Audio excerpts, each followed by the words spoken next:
इसकी जो पूरी सीरीज चल रही है उसमें हम पहुंचे अभी रूल नंबर 8 पर।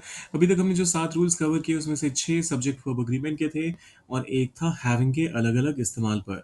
ऐसे ढेरों वीडियोस आपको रोज देखने को मिलते हैं हिंदी 1 to 1 पर, तो अगर अभी तक आपने सब्सक्राइब नहीं किया है तो फटाफट से कर दीजिए और करते हैं शुरुआत। देखिए रूल नंबर 8 कहता है कि अगर आप किसी भी ऐसे राउंड की बात कर रहे हैं जिसे आप काउंट नहीं कर सकते, जिसे आप गिन नहीं सकते, जैसे मिल्क हो गया, शुगर हो गया, राइस हो गया, एडवाइस हो गया, इनको आप काउंट नहीं कर सकते, तो इनके साथ आप हमेशा सिंगुलर वर्ब ही लेते हैं।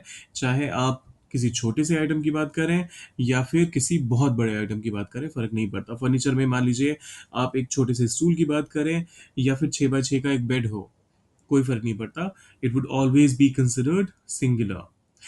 अब एग्जाम्पल के तौर पे पहला स्टेटमेंट आता है, दूध मेज पर रखा है, the milk is on the table, the milk is on the table.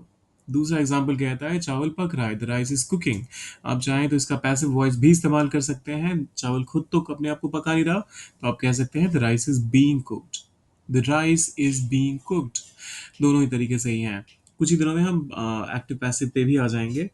फिलहाल अगले स्टेटमेंट की तरफ चलते हैं, पैसे की जरूरत है, money is needed, money is needed.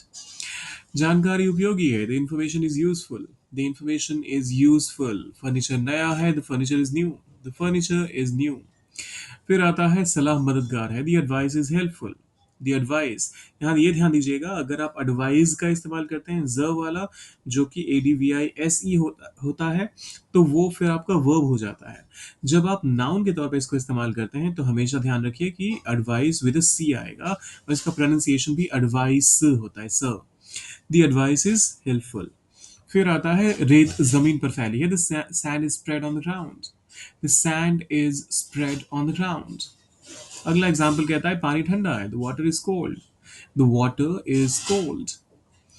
संगीत बहुत सुकून भरा है, the music is very soothing, the music is very soothing. और ये आखिरी वाला है, खुशी एक आशीर्वाद है। आशीर्वाद को इंग्लिश में ब्लेसिंग बोलते हैं।